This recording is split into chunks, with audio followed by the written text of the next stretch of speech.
పరిశుద్ధుడా మీకు వందనాలు స్తోత్రములు. ఈ నూతన గృహాన్ని దీవించండి, ఆశీర్వదించండి.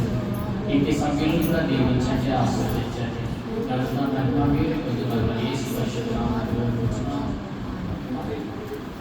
అయ్యగారు మంచి సాక్ష్యం చెప్పారండి. కానీ ఎలాగ ఈ లోకంలో జీవించారు, ఏ దేవతలు అతన్ని పిలిచేవారు, ఆయన దేవుని దగ్గరికి ఎలా రాలేకపోయారని తెలియజేశారండి. అతను వచ్చిన తర్వాత అతని అభివృద్ధి గురించి కూడా తెలియజేశారు. నిజమే, గొప్ప సంగతి. కానీ నడుస్తూ నడుస్తూ పడిపోయిన వాడు చాలా మందిని చూశాను ఈ జీవితంలో. అలా మీరు మాత్రం వెనక్కి పడిపోకుండాను మీ అయ్యగారు సాక్షి ఇచ్చినట్టు ఇంకా ముందుకు వెళుతూ అనేకులకు ఆశీర్వాదకరంగా మార్చబడాలని నేను కోరుకుంటున్నాను. ఇంకో సంగతి ఏంటంటే, ఊరిలో సువార్త ప్రకటించాలని చెప్పి చాలాసార్లు ట్రై చేశానండి. నా సొంత డబ్బులు ఖర్చు పెట్టుకొని ఇక్కడికి వచ్చి చాలాసార్లు స్టే చేశాను లాడ్జిల్లో. అయ్యా నేను సువార్త ప్రకటించాలంటే ఇక్కడ తంతారని అని చెప్పాను. ఒక ఆయన అంటారు, ఒక పాస్ గారు ఉన్నారు, అమ్మగారు ఆఖరికి మాకు ఛాన్స్ ఇచ్చారు, రండి ఇక్కడ ఉండండి సువార్త ప్రకటించండి. మీరు ఇంటి దగ్గరికి వెళ్ళి డోర్ కొట్టి అంటే ప్రార్థన చేయాలా, దేవుడి గురించి చెప్పాలా అని చెప్పి అడగండి. వాడు వద్దు అంటే మీరు అక్కడ నుండి వచ్చేసేయండి అని చెప్పంటారు. కానీ ఆనంద్, రవి, శామ్యూల్, యాకోబ్ ఈ నలుగురు వచ్చారండి. పదండి సువార్త ప్రకటిద్దాం అని చెప్పి ఆ చివరికి వెళ్ళాం. చివరికి వెళ్ళి సువార్త ప్రకటించడానికి స్టార్ట్ అయ్యేటప్పుడు ఆనంద్ అంటాడు, డ్రమ్ము లేకుండా సువార్త ఎక్కండి అన్నాడు, తెచ్చి అన్నాడు. రవి అంటాడు, మెగాఫోన్ లేకుండా సువార్త ఎక్కండి అన్నాడు, తెచ్చి అన్నాడు. వీళ్ళందరూ తెచ్చిన తర్వాత ఎంత ఆనందంగా ప్రకటించామంటే ఆ రోజు నిజంగానూ గ్రేట్ డే. నా జీవితంలో అనుకున్నది సాధించాను. ఎందుకంటే రక్షణ పొందిన తర్వాత నేను యేసు ప్రభువుకు వాగ్దానం చేశానంటే ఇచ్చేవాడిగా ఉంటాను, ప్రకటించేవాడిగా ఉంటాను, సాక్ష్యం చెప్పేవాడిగా ఉంటాను అని చెప్పి నా హిందుత్వాన్ని విడిచిపెట్టి గత 25 సంవత్సరాలుగా నేను ఇస్తూ ప్రకటిస్తూ అనేక స్థలాలు పెడుతున్నాను. అందులో పూరి కూడా ఒకటే. అదే కాదండి, కలగాలని మహానగరంలో కూడా ప్రకటించామండి డిసెంబర్లో. ఇదిగో ఈ డిసెంబర్ 22వ తారీఖున మళ్ళీ కూడా అల్లం బజార్ అనేటువంటి సెలెక్ట్ చేసుకున్నాం, అక్కడ కూడా ప్రకటిస్తాం. ఎంత డబ్బులు ఖర్చు పెట్టినా సరే విడిచిపెట్టేది లేదు, ప్రకటిస్తూనే ఉంటాను. ఎందుకు? దేవునికి ఒకసారి వాగ్దానం చేసిన తర్వాత వెనక్కి వెళితే మాత్రం మన జీవితం నరకంలోకి వెళ్ళిపోతుంది. ఒకసారి ద్వితీయోపదేశ కాండం చేద్దామండి.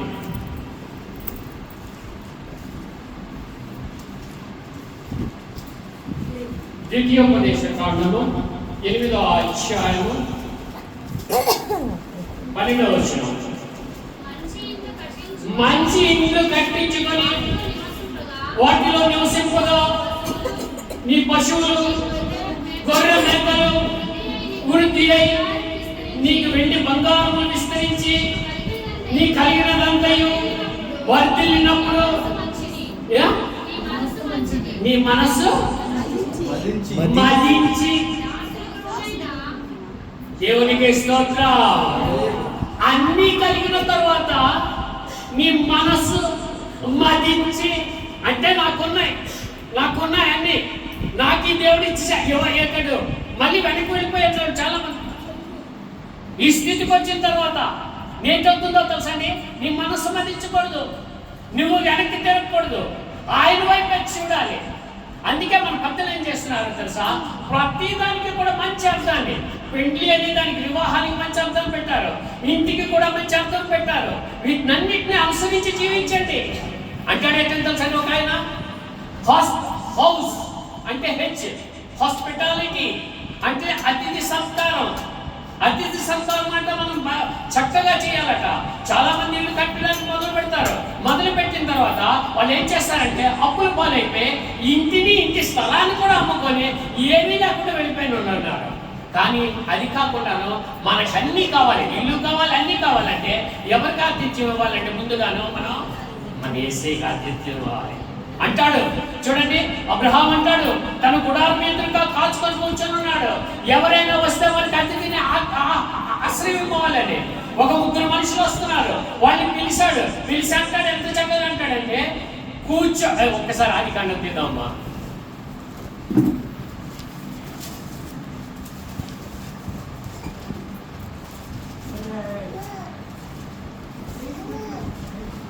కటాక్షము నా మీద ఉన్న ఎడల, నీ కటాక్షము నా మీద ఉన్న ఎడల, ఇప్పుడు నీ దాసుని దాటిపోవద్దు.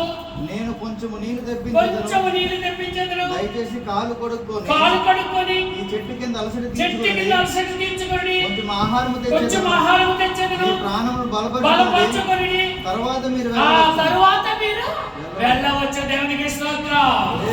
నేటి దినాల్లో మనం ఉన్నామండి. అతిథి సత్కారం అనేటువంటిది ఎలా చేస్తున్నాం ఒక్కసారి మనం జ్ఞాపకం చేసుకోండి. వచ్చినోడు అంతపైన వెళ్ళిపోతారు బాబా అని చెప్పి ఆలోచించిన మన జీవితాలు. కానీ ఒకటి ఇక్కడ అంటున్నాడకి నీళ్లు తెచ్చాడు, కాడు కొనుక్కోమన్నాడు, నీడలో కూర్చోమన్నాడు, ఆహారాన్ని తీస్తాను, ఆహారాన్ని పూజించి బలము పొందుకొని వెళ్ళమంటున్నాడు. కానీ వీళ్ళు ఎక్కడికి వెళ్తున్నారో తెలియదు అబ్రాహాంకి. వాళ్ళ తమ్ములను ఊరిని నాశనం చేయడానికి వెళ్తున్నారు అండి. కానీ ఒకటండి, అక్కడ ఎప్పుడైతే ఆతిథ్యం ఇచ్చాడో ఇంకొకటండి, ఇక్కడ చదువుతాం 9వ వచనం. వారతనితో నీ భార్య అయిన శారా ఎక్కడున్నదని అడగగా అతడు ఆ గుడారంలో ఉన్నదని చెప్పారు.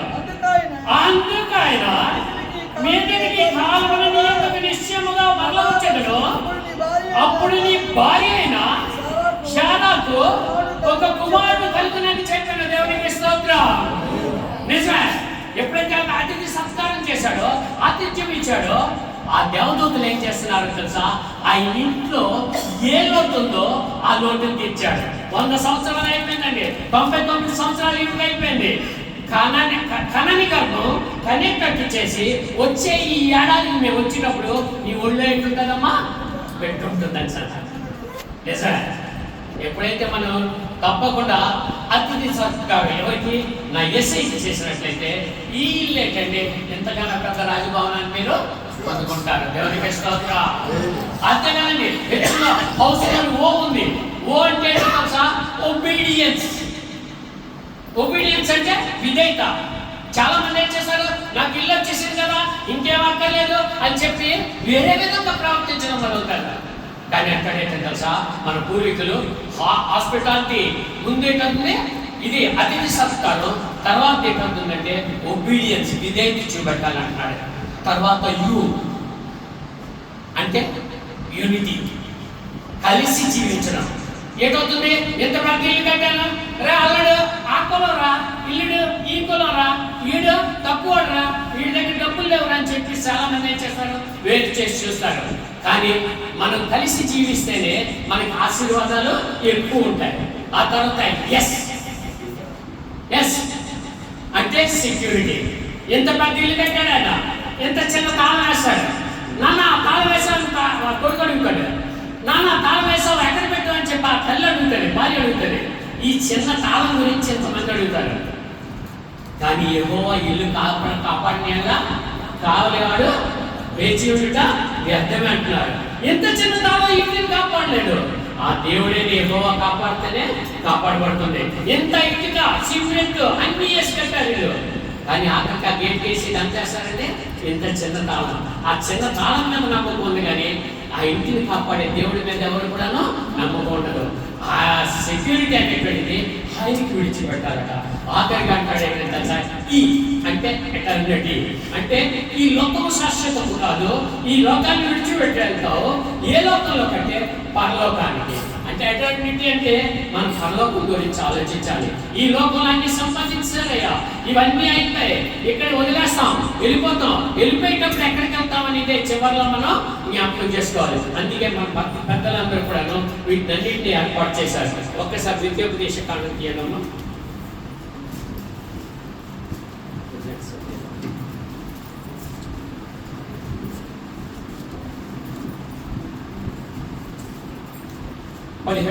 పదిహేడు వచ్చింది చదువుతాం. అయితే మీరు మా సామర్థ్యము మా బాహుబలము ఇంత భాగ్యము మాకు కలుగు చేశానని అందుకుంటున్నామో కాగా ఈ దేవుడైన యెహోవాను జ్ఞాపకం చేసుకున్న వాళ్ళను ఎలాగనగా పితరులతో ప్రమాణం చేసినట్లు నేను నిబంధనను నేటివలే స్థాపింపవలని మీరు భాగ్యము సంపాదించుకుంటే మీకు సామర్థ్యం ఆయనే దేవునికి స్తోత్రం. హల్లెలూయా. ఇదంతా సంపదనంతా మా బాహుబలం, మాది మాది నాది అని అనేవాళ్ళు అంటారు. ఎప్పుడైతే నాది నాది అన్నారో ఆయన కూడా అంటాడైతే నాకు నాకు అంటాడు. అంతే తప్పించి నీకు అంటూ. ఎందుకంటే ఇదంతా కలుగు చేసిన వాడు ఆయనకే మనం మహిమ చెల్లించాలి. అమ్మ తెల్లవారేసి 3:30కే మోకరిల్లి మీ పూరి గురించి కూడా ప్రార్థన చేస్తాను తల్లి ప్రతిరోజు. ఎందుకంటే ఏ స్థలంలో వెళ్తానో, ఏ స్థలంలో ప్రకటిస్తానో, ఏ స్థలంలో చెప్తానో ప్రార్థన చేయమని వారందరి గురించి ప్రార్థన చేస్తాను. ఒక్కవేళ నేను ప్రార్థన చేయకపోతే ఆయన కంటిలో నేనేంటవుతానంటే దోషిగా నిలబడతాను. ఈ రోజు నేను ఈ స్థితిలో ఉన్నానంటే దానికి కారణం ఏంటో తెలుసమ్మా? యేసయ్య. ఈ మధ్య కాలంలో నా కాలైతే గ్యాంగ్రీన్ అయిపోయింది. గ్యాంగ్రీన్ అయిపోయింది.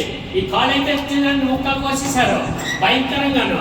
ఇలా కోసినాడు ఎవరు బతకడానికి అని చెప్పి ఎంతో మంది అన్నారు. నా పక్కన సిలువ పెట్టుకున్నాను, సిలువ మీద చేయి పెట్టాను, ప్రార్థన చేయడం మొదలు పెట్టాను. తండ్రి చిత్తమైతే తీసుకెళ్ళిపో, విడిచిపెడితే నిన్ను విడవనని చెప్పి ప్రార్థన చేసేవాడు. దేవునికి స్తోత్రం. ఆయన విడిచిపెట్టలేదు, ఆయన నేను కూడా విడిచిపెట్టలేదు. అది క్రిస్టియానిటీ, అది క్రైస్తవ విశ్వాసం. నిజం చెప్తున్నానమ్మా, నాది కాదు తండ్రి, నీదే. నువ్వు చేసిన ఈ మహిమను అనేకులకు నేను తెలియచేస్తూ సాక్షిగా బతుకుతానని చెప్పి తెలియచెప్పాలి. ఆనంద్ నిజంగా చాలా మంచాడు. అయితే నాకు ఎప్పుడు కూడా మాట్లాడుతుంటాడు, అయ్యగారు అయ్యగారు అని అంటాడు. ఆ బాబు చెప్పు, అంతం తాలూకు అన్నీ చెప్తాడు, నా తాలూకు అన్నీ చెప్తాను. నా ఇద్దరం కలిసి మాట్లాడుకుంటున్నాం. సారీ మేమిద్దరం కలిసి మాట్లాడుకుంటుంటాం. అయితే చాలా సంవత్సరాల కింద, అంటే గత సంవత్సరాలు చెప్పాడు, ఇలా ఇల్లు కడుతున్నాను అయ్యగారు రావాలి అని చెప్పి. ఆఖరికి మొన్న చెప్పాడు. చెప్పిన తర్వాత నేను అన్నాను, బాబు ఇలాగ నాకు చెన్నైలో పని ఉంది, మారిపోయింది. మళ్ళీ 2వ తారీఖున అన్నాడు, మారిపోయింది. 6వ తారీఖున కన్ఫామ్ అన్నాడు. ఓకే బాబు అని చెప్పన్నాను. అంటే 6వ తారీఖున నాకు ఏంటది మన తుని దగ్గర ఓపెన్ మీటింగ్స్ ఉన్నాయి, అందులో వెళ్ళాలి. అయితే వచ్చి నేను అన్నాను రాలేనండి, ఇలా పూరి అవుతున్నానని చెప్పన్నాను. అయితే ఒకటి ఆనంద్ చాలా మంచాడు. దేవుడు కన్నా ఏంటంటే తండ్రిని తల్లిని ఆ బిడ్డలను కూడా దేవుడు ఆశీర్వదించాడు. ఇంకా ముందుకు ఆశీర్వదించాలి. కాబట్టి ఆనందంతో పాటు ఇక్కడ ఉన్న ప్రతి ఒక్కరూ ఆశీర్వదించబడాలి. అమ్మ ఒక్కటి చెప్తున్నాను తల్లి, ఎవరో కొడతారని కాదు కానీ, ఎవరో ఏదో చేస్తారని కాదు కానీ, మీరు మాత్రం మన దేవుడి గురించి ఎవరికైనా ఒక్కరికైనా ప్రకటించారా? ఒక్కసారి జ్ఞాపకం చేసుకోండి. ఎందుకో తెలుసా? నువ్వు ప్రకటించేటప్పుడు కొడతారు అనేటువంటి భయం ఉందా? అదే భయపడకండి. ఆ గుర్తుల తల్లి మీద ఉండిపోతాయి. పౌలు గారు అంటారు, నాకు గుర్తులు కలిగి ఉన్నాను, నన్ను ఎవడు ఆపకండి. ఎందుకు? నా కోసం కట్టడ పట్టుకొని పెద్ద గొప్పతోనే గిఫ్ట్లు పట్టుకొని వేసి ఉన్నాడు, అక్కడికి వెళ్ళిపోతానని చెప్పి అంటాడు. నిజమే, నీకు నాకు ఆ మహిమైశ్వర్యం కలిగి ఉంది. మనందరం గిఫ్ట్లు పొందుకోవడానికి వెళ్ళాలి. ఎప్పుడు కూడా దాక్కోకండి, దేవుడి గురించి ప్రకటించండి. దేవుడు మిమ్మల్ని అందరినీ దీవించి ఆశీర్వదించును గాక. ఆమేన్. అయ్యగారులందరికీ వందనాలు.